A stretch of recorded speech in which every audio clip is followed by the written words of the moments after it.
Hello, this is the luckiest maths teacher in the world. Thank you so much for tuning in to this video on polynomial long division. So what we're going to do is take a polynomial and divide by another polynomial. Let's look at an example.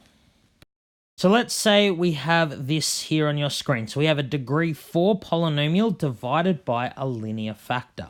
So what are we actually doing here? Well, when you divide, you know that that's just the opposite of multiplication. So what we're hoping for here is we want to be able to take our linear factor, find a polynomial that I can multiply by that linear factor, and get my original degree 4 polynomial. So that's the hope. But we know that this isn't always possible. We can only find a polynomial like this that will give us exactly this. We can only find that if x minus 1 is a factor of our original polynomial, and it won't always be a factor. So let's say that x minus 1 is not a factor of our degree 4 polynomial. In that case, what we want to do is find the closest possible polynomial here. So what that means is we find some polynomial here so that when we multiply it by x minus 1, we get all of these coefficients the same. So we get 1x to the power of 4 minus 4x cubed plus 7x squared minus 9x. All those coefficients are right, but the last term, the constant term, may be different. So that's what we're looking for here. A polynomial we can multiply by x minus 1 that gets all of this right, and then leaves us perhaps with a different constant term at the end. In that case, we found a polynomial that gets us as close as possible to this one here. So of course, we looked at the factor and remainder theorem in a previous lesson. So the factor theorem tells us whether or not this is actually a factor of this, and the remainder theorem tells us what the remainder will be, but so far we haven't actually gone through any methods that tell us how we find this polynomial here. And that's what we're doing today in polynomial long division. We're actually going to find this polynomial here. So we start off by writing it in like division form, in long division form. So the idea here is we take our leading term, so the leading term of our linear polynomial is x, and we figure out what we have to multiply it by to get each of these coefficients, 1, minus 4, 7, minus 9. At each step, we calculate the remainder. So let's go through and actually do it. So we look at this leading term x. So what do I have to times by x to get x to the power of 4? Well, that's x to the power of 3. Okay, that makes sense. Clearly, this polynomial here we're looking for is going to be a cubic, a degree 3 polynomial. So now I calculate the remainder. So if I multiply this polynomial by x cubed, what I get is x cubed times x and x cubed times negative 1. So this is what I have here.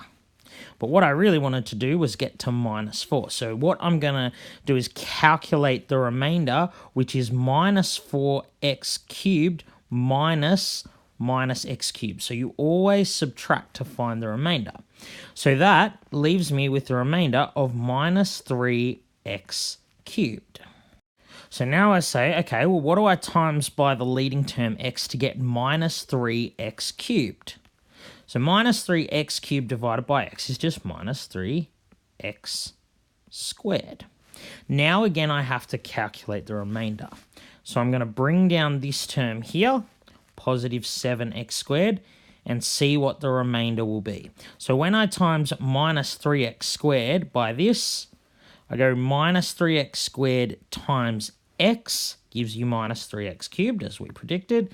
Minus 3x squared times minus 1 gives you positive 3x squared. So once again, to calculate the remainder, I subtract. So of course, minus 3x cubed is 0. They cancel each other out. 7x squared minus 3x squared just gives me 4x squared. So I'm repeating the process again. What do I times by x, the leading term, to get 4x squared? And of course, that would be just positive 4x. So once again, bring down this term here and calculate the remainder. So 4x times x plus 1, x minus 1, is 4x squared minus 4x. So once again, I calculate the remainder. So minus 9x minus 4x, that leaves us with a remainder of minus 5x. Once again, what do I times by x to get minus 5x? The answer here is minus 5. So now we're going to calculate the remainder one last time. So if I bring down my 5 here, now if I multiply minus 5 by x minus 1, I get minus 5x plus 5. So of course, if I subtract the bottom expression from the top, I'm just left with 0. The remainder is 0, because it turns out here x minus 1 is a factor of the degree for polynomial. If I let this degree for polynomial be fx, clearly I can see that f of 1 is just 1 minus 4 plus 7 minus 9 plus 5. Okay, and of course that gives me 0. That's why x minus 1 was a factor. So the polynomial that goes in this bracket is x cubed minus 3x squared plus 4x minus 5. Now we actually looked at splitting a polynomial like this into linear factors in the previous lesson using the factor and remainder theorem. So of course, remember what we did was we tried factors of the constant term. So in this case, we try minus 1, positive 1, 5, and negative 5. So the thing is, however, that this polynomial here, our original one, won't actually split into linear factors. In fact, this is the only rational solution. 1 is the only rational root of our original polynomial. And that's where polynomial long division comes in. Because once I've got one solution here, I won't actually be able to find any of the other solutions or any of the other roots of the polynomial. They're actually either irrational or complex. And so the methods that we used last time for factor and remainder theorem, yeah, they're convenient and easy to use, but they won't always work. On a polynomial like this, if I wanted to find the roots of fx, there's only one root I'd be able to find using the methods of last time, so we need another method to divide by a linear factor. All right, now we're going to look at an example where dividing a polynomial by another that is not a factor. So let's look at this question here. Essentially, we're being asked to divide 2x cubed plus 9x squared plus 18 by x plus 2. Now, if we let fx be our degree 3 polynomial, if we substitute minus 2, we don't get 0. In fact, we'll get the number 38. So what that means is that x plus 2 is not a factor of fx, and the remainder we get should be 38. That's what we learned in the previous lesson. But now we need to find what polynomial we actually multiply by this to get somewhere close to this. Now you might notice that in our degree 3 polynomial there's an x term missing. So what we need to do is actually write it. So if there's no x term, it's the same as 0x. We need to do that because we'll still do operations with that. So I actually haven't changed fx, I've just written 0x, so I'll be able to do the full polynomial long division. So same method as last time. Leading term is x. So what do we times by x to get 2x cubed? And of course that's 2x squared. Now we calculate the remainder. 2x squared times x plus 2. So 2x squared times x is 2x cubed. 2x squared times positive 2 gives you 4x squared. Now we calculate the remainder. 2x cubed minus 2x cubed is 0. 9x squared minus 4x squared gives you 5x squared. So what do I times by x to get 5x squared? Of course, that's positive 5x. Now we follow the same process. We're going to bring down the 0x. 5x times x plus 2 gives you 5x squared plus 10x. So the remainder, 0x minus 10x, gives you negative 10x. So what do I times by x to get negative 10x? And of course the answer is negative 10.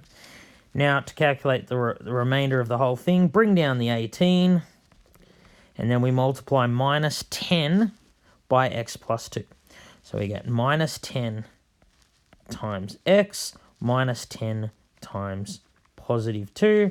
And of course, 18 minus 20 gives you positive 38, which is what we calculated here as our remainder. What that means is if I multiply my original linear factor by the answer I got here, it turns out I will get all of the coefficients except the last. So the 2x cubed, the 9x squared, and having no x term, they will all be the same. The only thing different is that instead of getting positive 18, I end up with negative 20. But all of the other coefficients here will be the same.